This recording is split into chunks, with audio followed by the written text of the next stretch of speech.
berjumpa lagi dengan YouTube-nya Bu Andin. Udah subscribe dong pastinya.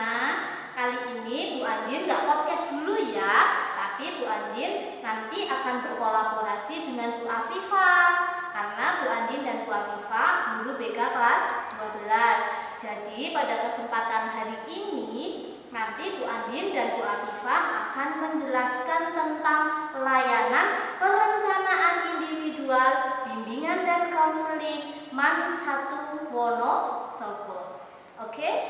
Sebelumnya jangan lupa subscribe, like, share, and comment. Bu Andin tunggu loh komen kalian. Oke, langsung saja kita ke topik kita hari ini, yaitu layanan perencanaan individual yang akan kita awali dengan arah karir siswa setelah lulus dari MAN 1 Wonosobo.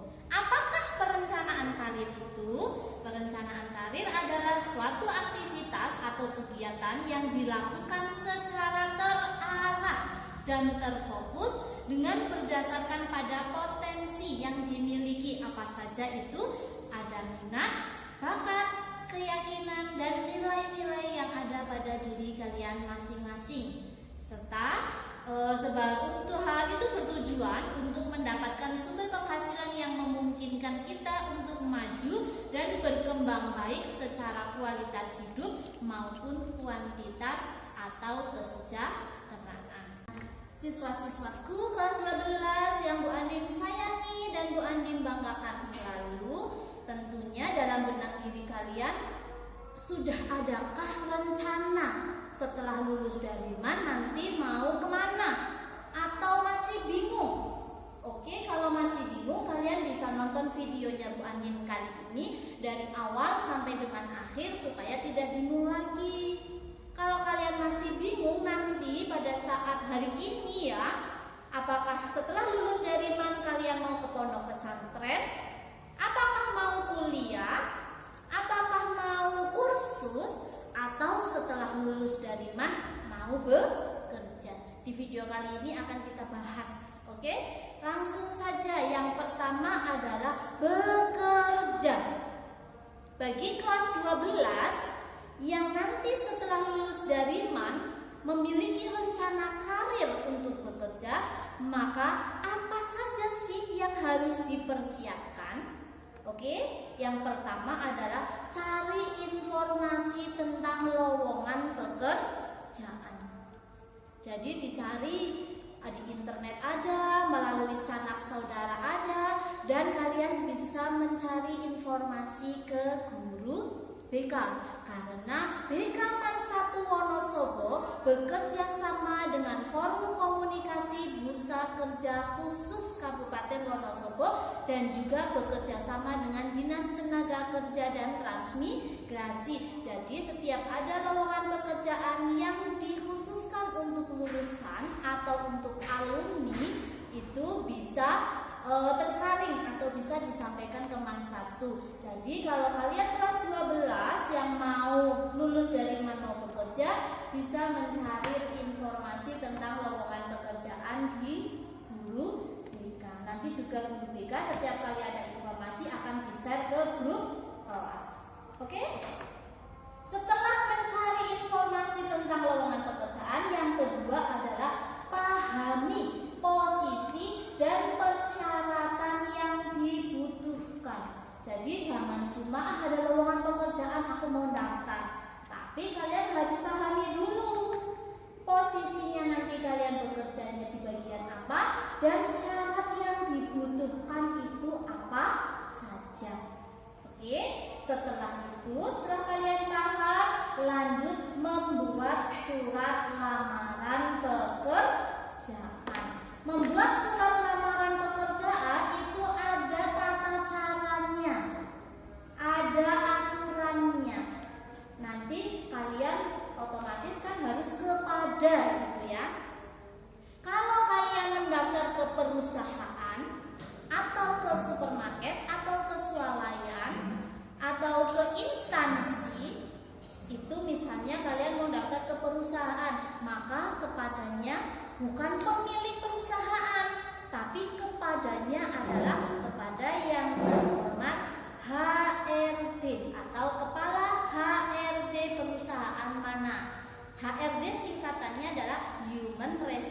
development. Itu kalau kalian mau ke perusahaan atau ke swalayan atau ke supermarket. Oke, kalau kalian ingin mengetahui tentang tata cara membuat surat lamaran pekerjaan, silahkan kalian komen nanti di YouTube-nya Bu Andin. Maka pada sesi berikutnya Bu Andin akan mengupas tuntas tentang bagaimana tata cara membuat surat lamaran pekerjaan.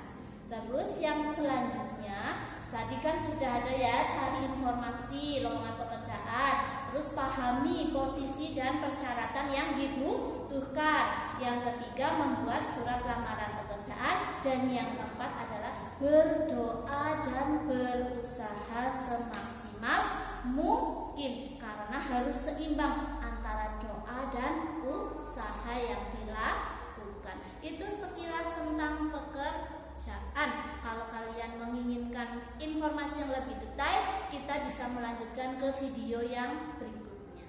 Oke. Yang selanjutnya adalah bagi siswa kelas 12, siswa-siswanya yang Bu Andin sayangi, setelah lulus dari MAN, kalian ingin mengikuti kursus atau mengikuti pelatihan, tentunya harus ada rambu-rambunya. Kalau mau kursus, kamu bisa atau mengikuti pelatihan, kamu bisa ke lembaga pendidikan dan pelatihan. Bagaimana saja sih triknya? Yang pertama, pahami dulu bakat, minat, dan passion yang kalian miliki.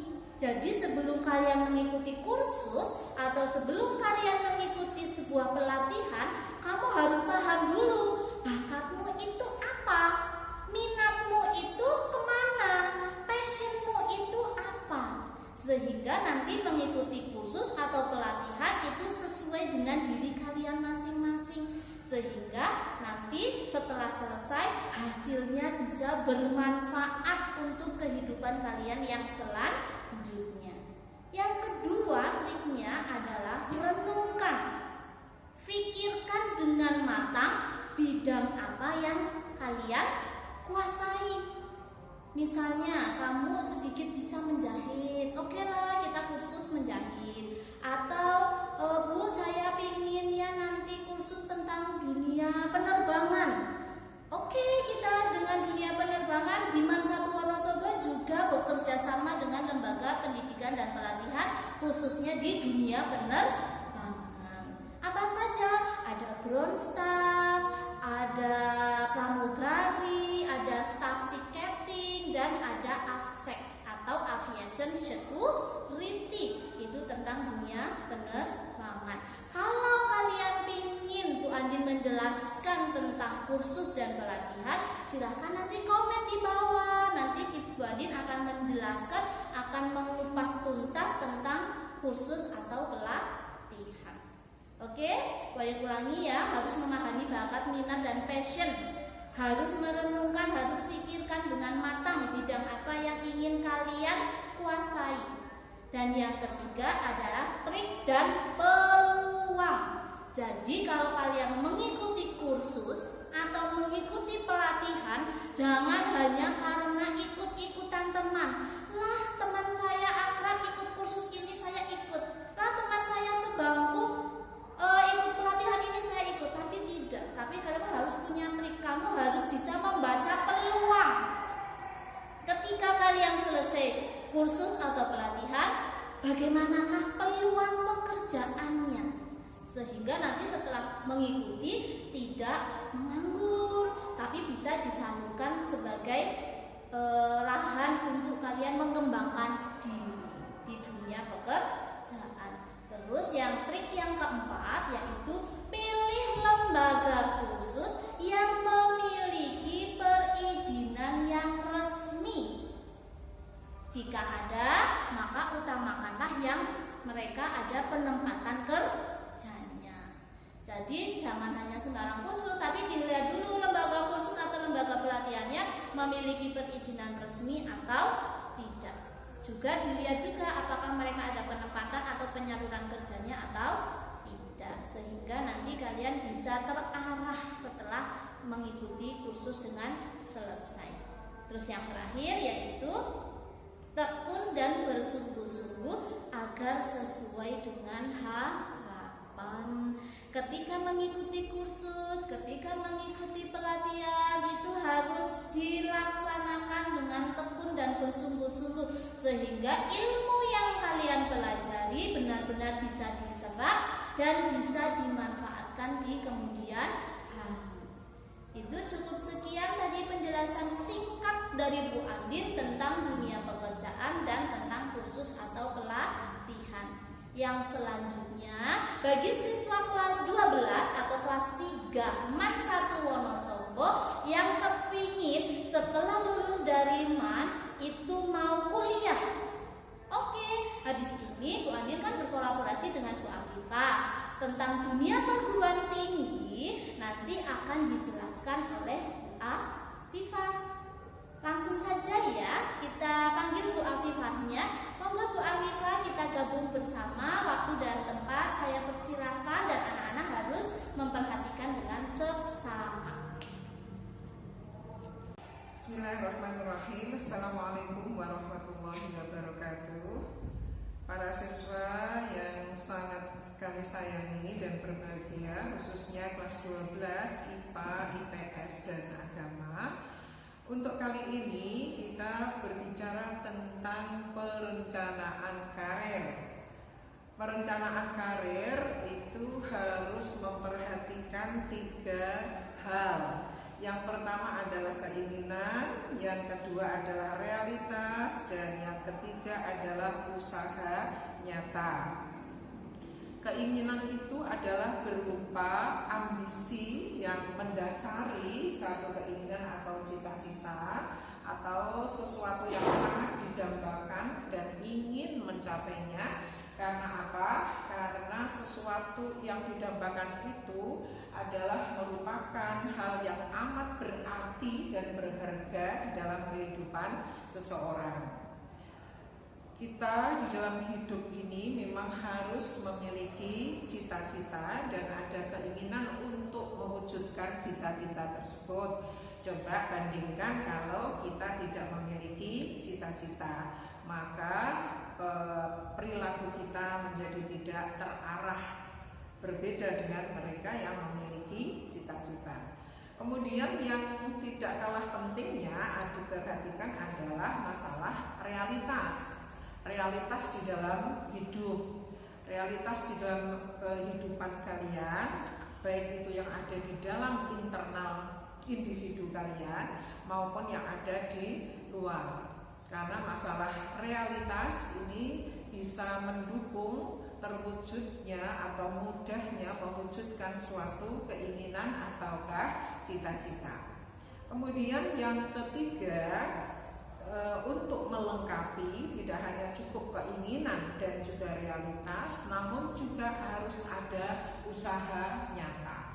Apa itu? Yaitu upaya-upaya yang harus kamu lakukan untuk mencapai apa yang kamu inginkan tadi. Para siswa yang berbahagia, untuk masalah karir ini kalian bisa memilih beberapa atau menentukan beberapa hal. Yang pertama mungkin adalah yang paling ideal, yaitu masuk ke universitas ya.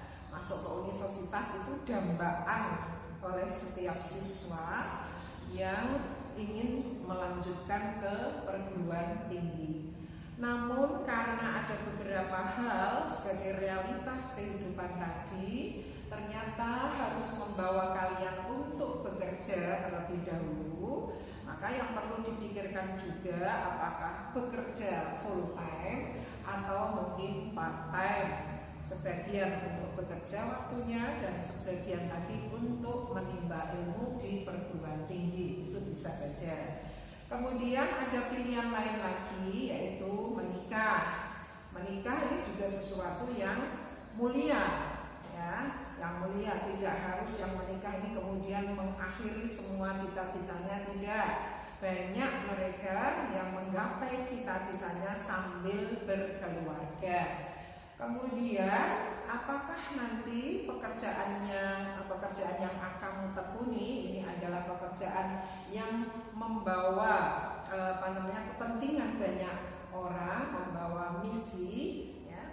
Nah, ini juga tidak kalah mulianya karena sebaik-baiknya manusia adalah yang bermanfaat buat orang lain. Itu adalah ajaran Rasulullah SAW.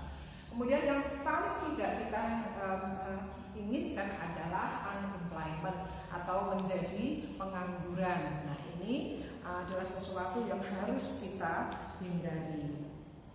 Para siswa yang berbahagia, untuk selanjutnya fokus kita adalah membicarakan tentang masalah perguruan tinggi. Betapa pentingnya kalian harus mengetahui tentang seluk-beluk tentang perguruan tinggi.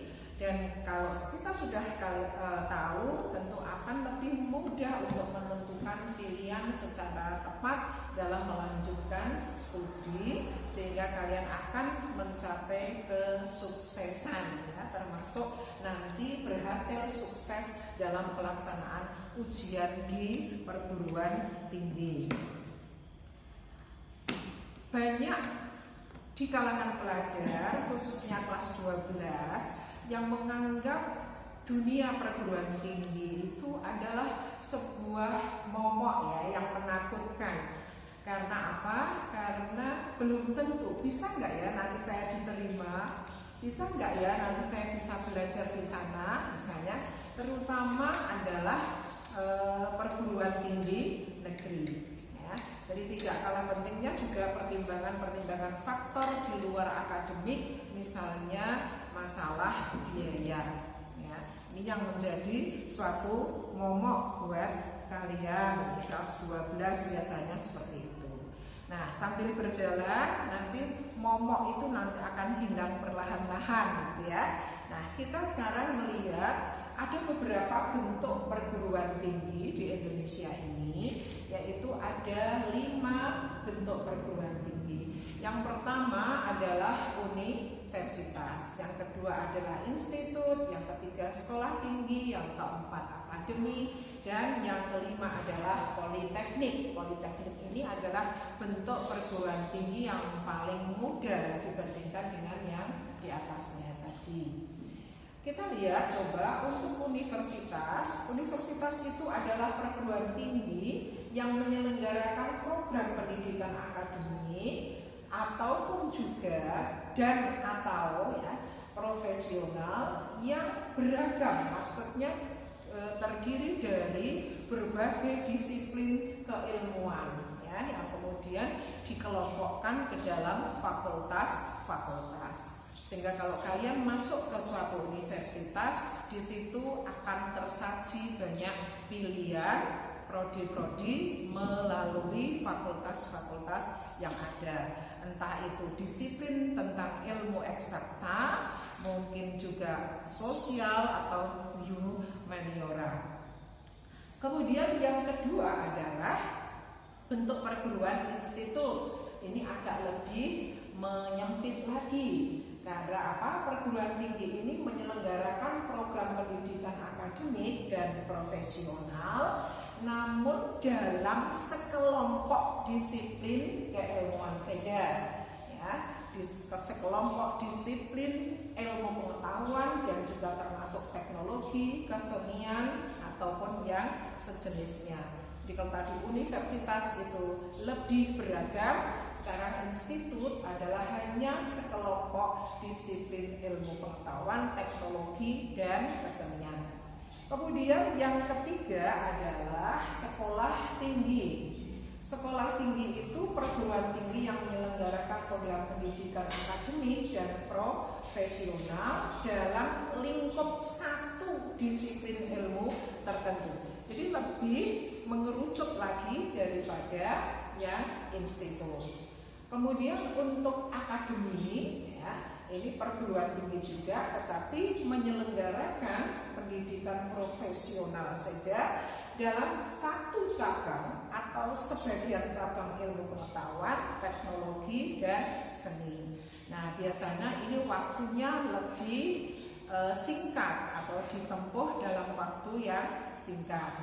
Kemudian yang terakhir, politeknik adalah perguruan tinggi yang menyelenggarakan program pendidikan profesional dalam satu cabang saja, dalam sejumlah ilmu pengetahuan khusus. Dan sebagai ciri khas dari politeknik adalah lebih memberikan porsi terbanyak dalam hal praktek, ya, sehingga kadang biaya kuliah di politeknik bisa jadi lebih mahal daripada di universitas di prodi-prodi tertentu. Sampai di sini bisa difahami ya. Kemudian untuk berikutnya yang perlu diperhatikan bahwa di perguruan tinggi, apakah itu perguruan tinggi negeri ataukah swasta, ya, ini menyelenggarakan jalur pendidikan ada dua macam, yaitu pendidikan akademik dan pendidikan profesional. Pendidikan akademik itu adalah diarahkan untuk penguasaan ilmu pengetahuan saja, ya. Kemudian dengan penguasaan ilmu pengetahuan itu wawasannya menjadi berkembang, ya. Kemudian wawasan keilmuannya semakin matang, ya. Biasanya ditempuh dengan program strata, baik itu strata 1, strata 2 maupun strata 3. Kemudian yang berikutnya, perguruan tinggi itu menyelenggarakan pendidikan profesional. Kalau tadi adalah untuk akademik adalah penguasaan ilmu, sekarang yang profesional adalah menyelenggarakan pendidikan yang diarahkan untuk menciptakan suatu kesiapan keahlian tertentu, ya.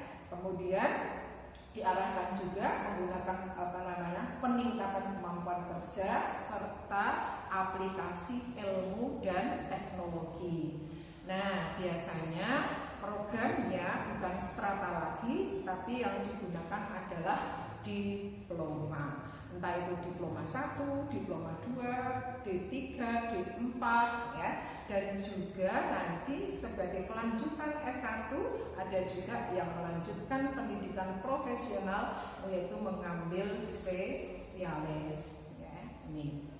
Kemudian tentunya yang ada di benak kalian masing-masing akan berpikir, sebaiknya saya memilih program studi apa ya yang tepat, gitu ya.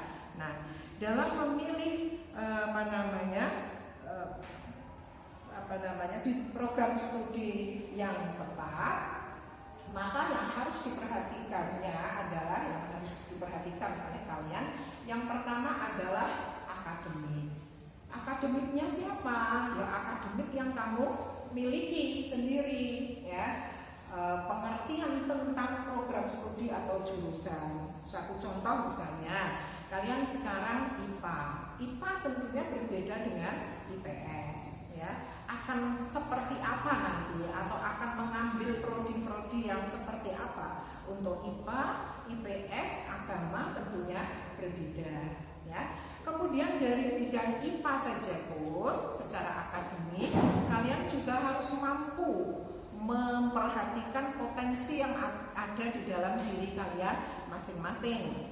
Apakah prodi IPA dengan ciri khas jurusannya itu berupa kimia, fisika, matematika, kemudian biologi, itu mana yang lebih kuat, ya?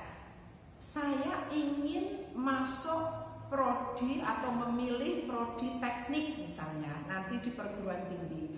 Nah, dalam hal ini kemampuan di bidang matematika dan fisika harus kuat.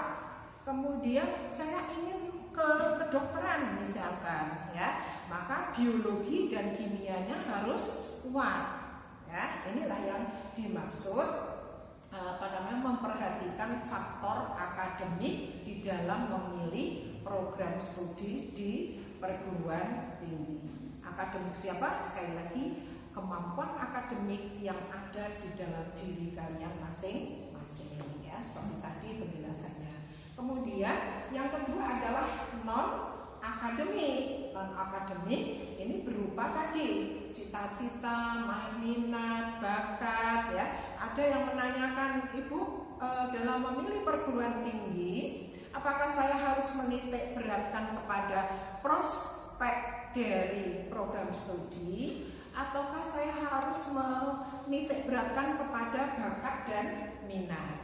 Ya, ini banyak pertanyaan yang muncul di tahun-tahun yang lalu, di mana secara ideal memang bakat, minat, ya, kemudian prospek ke depan dari prodi yang dipilih ini memang semuanya harus menjadi hal yang dipertimbangkan. Ya, idealnya seperti itu. Plus minusnya harus dicari. Nah, ini memerlukan waktu yang agak panjang.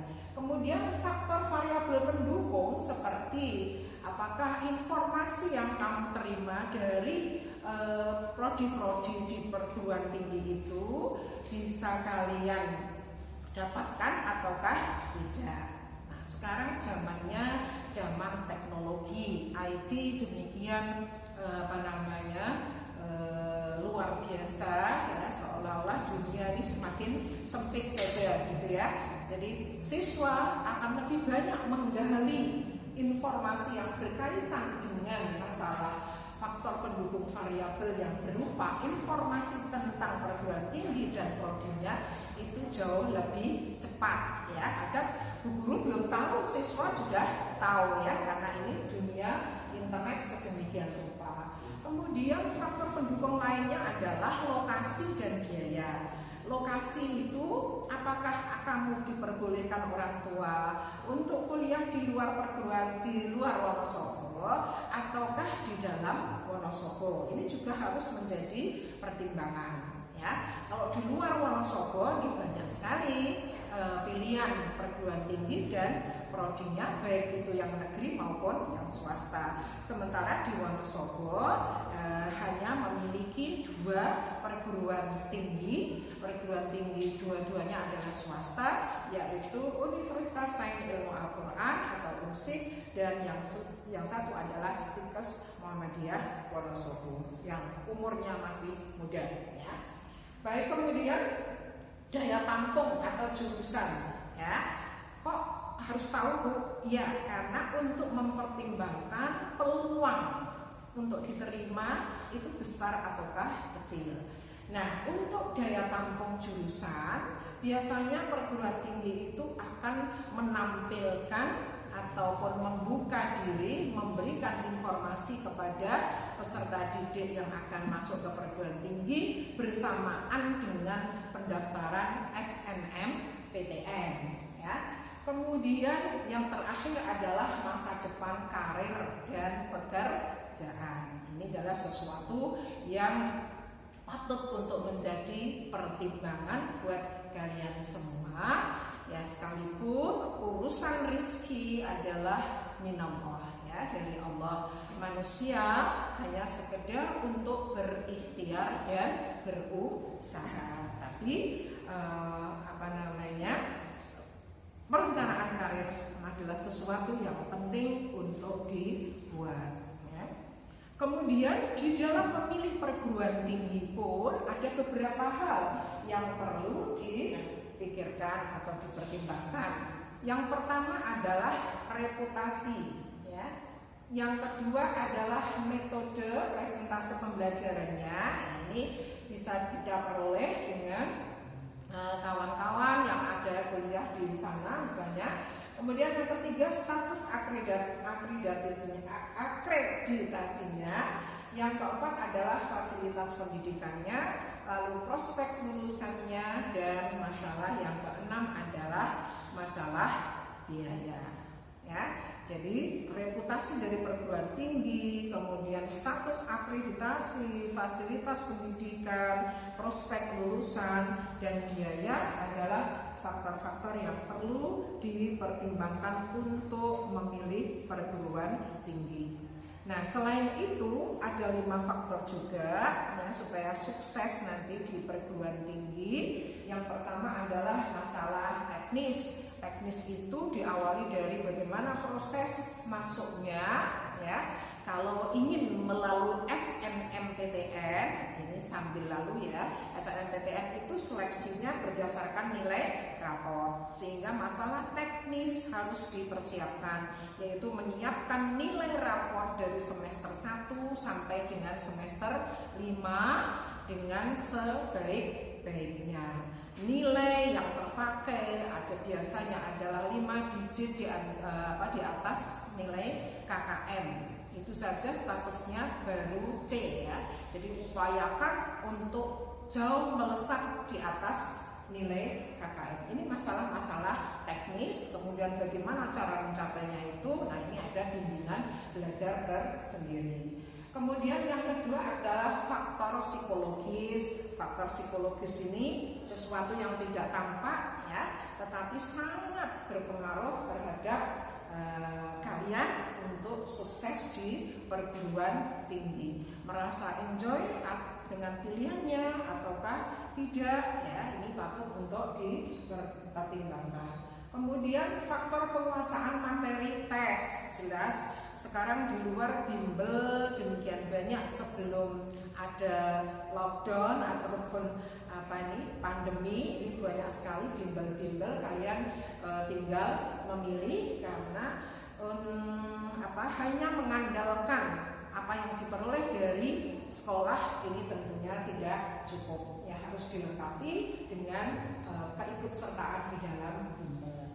Kemudian faktor yang keempat adalah strategi pengerjaan soal. Ini biasanya menyatu dengan penguasaan materi. Kemudian strategi memilih jurusan atau program studi. Ini diharuskan untuk selalu terus-menerus mengikuti berita-berita terakhir ya dari dunia perguruan tinggi. Sekarang sangat mudah sekali, tinggal ada kemauan ataukah tidak, ya. Para siswa yang kami hormati, yang kami sayangi, saya banggakan gitu. Apa yang Ibu sampaikan mungkin bisa dipahami dan harapan Ibu bisa menyingkap sedikit kebingungan tentang memilih perguruan tinggi. Tentunya tidak bisa cukup dari seperti ini, maka harus ditindaklanjuti dengan adanya konsultasi, adanya layanan konseling ya, konseling kelompok maupun juga konseling individual, bimbingan kelompok ya. Nah, ini semua nanti akan dilayani oleh guru bimbingan konseling yang ada di MAN 1 Wonosobo. Kemudian ada di antara kalian yang menginginkan masuk perguruan tinggi favorit, gitu ya. Nah, favorit itu berarti yang diinginkan oleh banyak orang, gitu ya. Dicita-citakan oleh banyak peserta didik kelas 12, ya. Nah, tentunya ada beberapa hal, tetapi ini bukan sesuatu harga mati gitu. Jadi ini untuk pertimbangan untuk memilih perguruan tinggi favorit. Yang pertama adalah tentukan pilihan kamu apa ya. Kalau menentukan atau mempertimbangkan perguruan tinggi favorit, ingat tadi faktor akademik yang ada pada diri kalian menjadi suatu dasar untuk menentukan itu.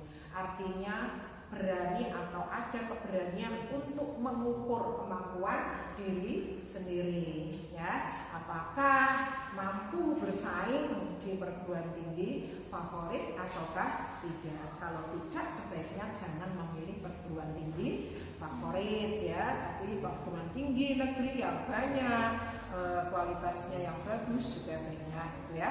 Kemudian ukur kemampuan kamu, tetapkan alternatif. Maksudnya kalau tidak diterima, bukan harga mati. Wah, saya kalau nggak diterima SNMPTN sudah nggak akan kuliah. Oh, tidak begitu.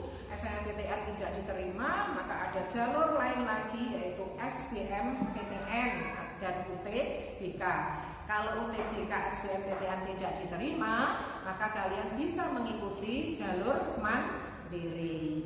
Nah, kalau enggak itu semua dan keinginan kamu tahun itu juga untuk kuliah, maka perguruan tinggi swasta yang bermutu, yang berkualitas juga baik akreditasinya A itu juga cukup banyak ya.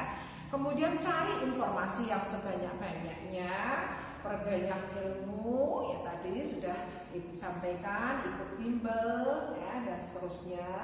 Kemudian jaga kondisi tubuh, lalu jalur masuk kuliah itu atau masuk perguruan tinggi juga harus diperhatikan karena ini ada jadwal yang ketat antara SNMPTN, SBMPTN, dan Mandiri.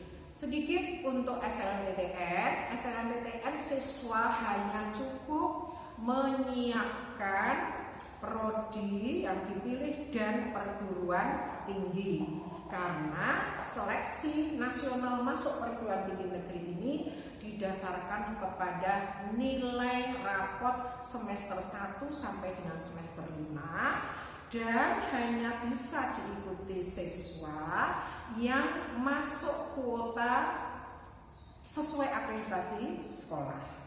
Akreditasi madrasah kita adalah A, maka bisa mengirim siswanya 40% terbaik secara paralel. Misalnya ada IPA 1, 2, 3, 4, 5, maka 40% terbaik dari siswa itulah yang bisa menikmati SNMPTN, SBMPTN, dan jalur mandiri.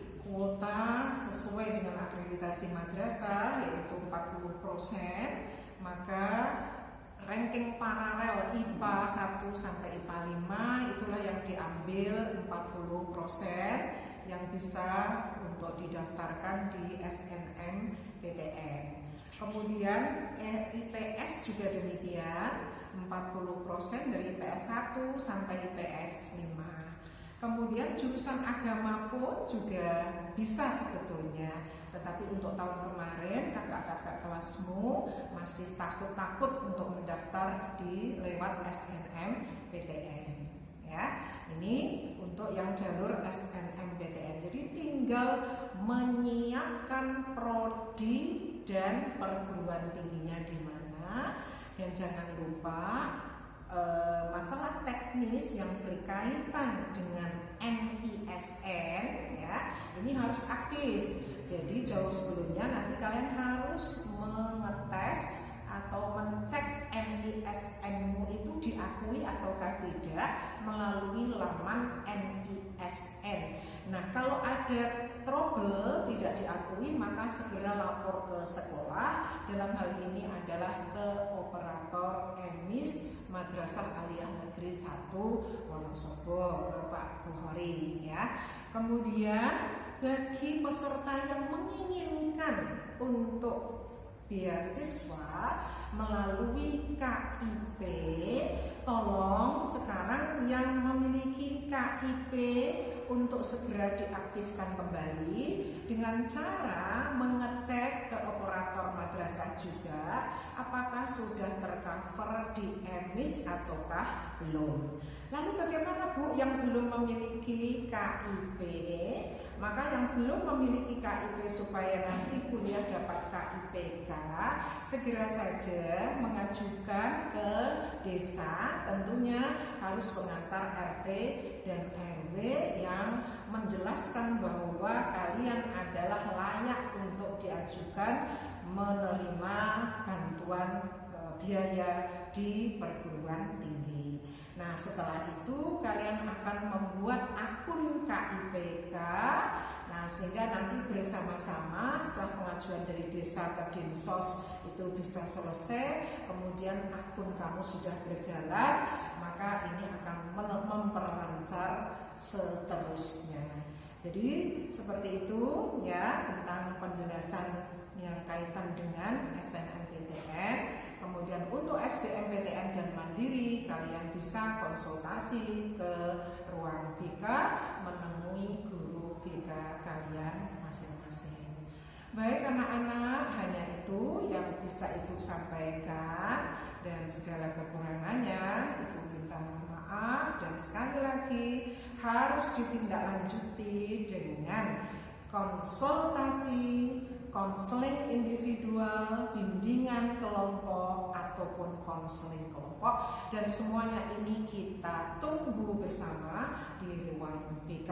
Sekali lagi kelas 12 BK-nya Ibu Andina dan saya sendiri Bu Afifah, maka silahkan untuk menemui guru BK kalian masing-masing. Terima kasih atas perhatiannya. Mudah-mudahan materi yang Ibu sampaikan bermanfaat. Wabillahi taufiq wal hidayah. Assalamualaikum warahmatullahi wabarakatuh. Oke, tadi Bu Afifah sudah menjelaskan dengan rinci tentang perguruan tinggi negeri umum. Bu Andin akan menambahkan tentang perguruan tinggi negeri keagamaan yang berada di bawah naungan Kementerian Agama. Jadi, selain ada perguruan tinggi negeri umum, juga ada perguruan tinggi negeri keagamaan. Yaitu apa saja sih? Ada UIN, Universitas Islam Negeri. Ada IAIN, Institut Agama Islam Negeri. Jadi, kalau di perguruan tinggi negeri itu yang umum ada jalurnya SNMPTN, SBMPTN, dan jalur mandiri seperti yang tadi sudah dijelaskan oleh Bu Afifah. Setelah nanti pendaftaran perguruan tinggi negeri yang umum, setelah SNMPTN, ada pendaftaran perguruan tinggi keagamaan yang berada di naungan Kementerian Agama. Jalur pendaftarannya ada berapa, Bu? Oke, untuk perguruan tinggi keagamaan, jalur pendaftaran yang pertama dinamakan SPAN-PTKIN, di mana jalur pendaftaran SPAN-PTKIN itu menggunakan nilai rapot. Nilai rapotnya apa saja, Bu? Nilai rapot yang digunakan adalah bahasa Indonesia, bahasa Inggris, matematika, dan 3 ciri khusus dari jurusan kalian masing-masing. Jadi nanti kalian mengisi bekerja sama dengan BK ya. Nanti BK yang mengisi, tidak didampingi oleh BK, siswa tidak boleh sendiri ya. Jadi nanti diisi oleh BK nilai-nilai kalian. Terus nanti setelah itu kalian upload foto. Terus nanti setelah itu memilih prodi dan universitas. Itu jalur yang pertama untuk perguruan tinggi keagamaan, yaitu SPAN-PTKIN. Jalur di pendaftaran yang kedua adalah UMPTKIN, di mana tata cara masuknya yaitu dengan tes seleksi atau ujian masuk perguruan tinggi keagamaan di Indonesia. Jadi boleh memilih gitu. Sampai di sini ada pertanyaan. Tadi kalau dari perguruan tinggi negeri umum, Bu, contohnya perguruan tinggi negeri umum itu apa sih? Yang di Jawa Tengah ya. Ada UNES, Universitas Negeri Semarang. Oh, itu alma maternya Bu Andin. Ada UNDIP, Universitas Diponegoro. Ada UNSUD, Universitas Jenderal Sudirman, dan ada UNTIDA, Universitas Tidar Magelang. Itu yang ada di Jawa Tengah. Karena nanti salah satu perguruan tinggi yang kalian ikuti di SNMPTN, salah satunya harus memilih perguruan tinggi negeri yang di mana kalian provinsi kalian berasal. Kalau kalian sekolah di Satu Wonosobo, berarti nanti pada saat SNMPTN wajib memilih satu perguruan tinggi yang ada di provinsi Jawa Tengah. Oke, sampai di sini bisa dipahami.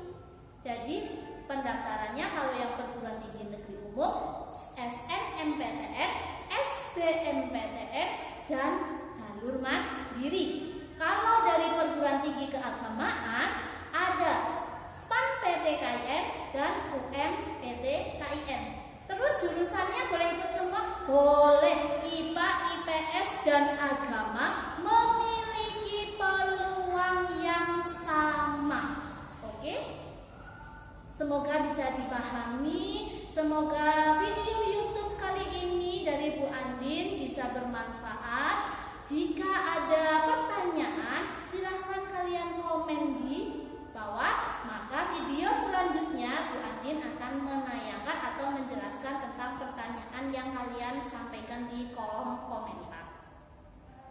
Oke, terima kasih. Sampai di sini dulu Bu Andin akhiri. Sampai jumpa di video